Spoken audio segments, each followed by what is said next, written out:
Слово державного засимы. Что значит смущение сердца? Бог тебе в помощь в деле духовной брани. У тебя непонимание слов, бегайте смущение. Ты говоришь, что не понимаешь, как это понять, и просишь лучше поговорить про мысленную брань. Действительно не понимаешь, что значит бегать от смущений. О, ты пойми, дорогой, страстей много и разных. Отсюда вывод, что и брань от брани отличается. Иному от осуждения брань одна, другому от вспыльчивости брань другая и так далее, понимаешь?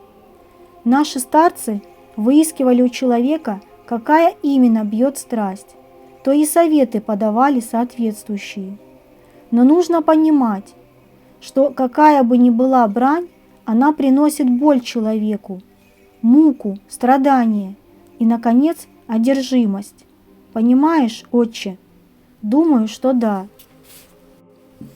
Так вот, дорогой, всякая неприятность от брани, запомни, всегда появляется, если человек пропустит первый удар и не обратит на него внимания. Это и есть смущение сердца. Поэтому смущение – это первый удар от врага. Посему надо приучить сердце в этом месте останавливаться, чтобы не упасть в бездну. Но как это сделать? Сперва необходимо быть внимательным к чувствам сердца, не в голове ум держать, а в сердце. И почаще замечай перемены настроений, как ты к ним относишься, когда и по какой причине испортилось настроение, по какой причине, задавай себе вопросы.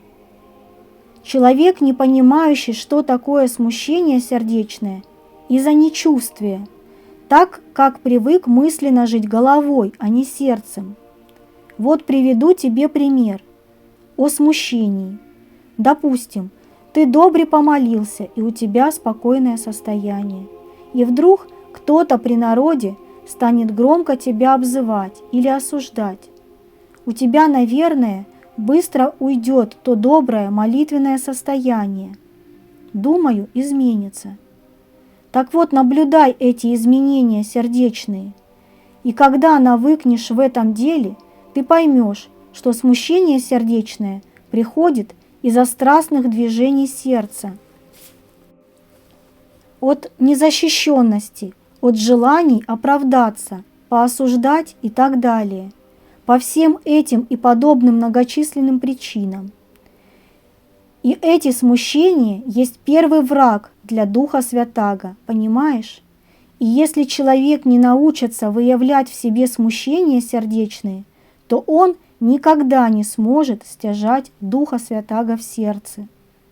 Например, человек сильно тщеславный боится прилюдного о нем обсуждения.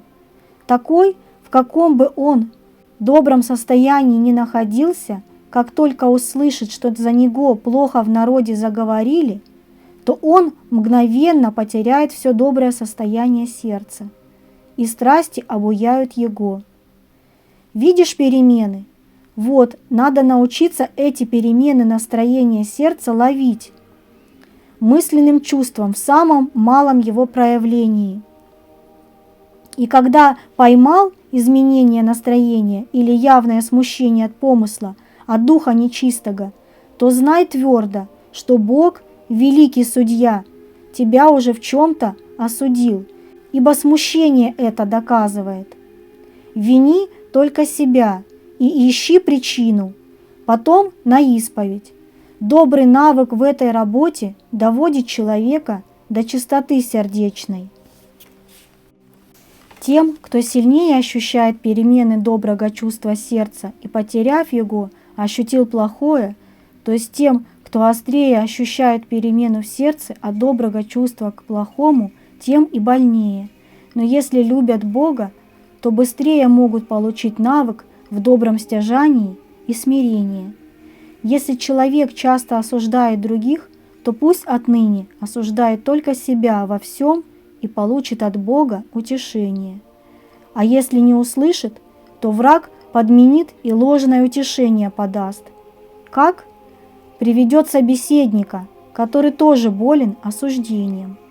И как они осудят кого, то получат некоторое удовлетворение, но ложное, которое из раза в раз приведет к одержимости. Посему, Отче, смущение – это первое чувство приближения беса к душе.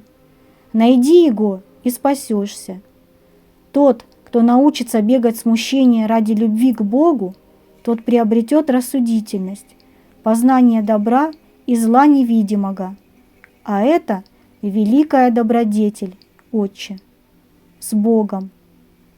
Державный Зосима.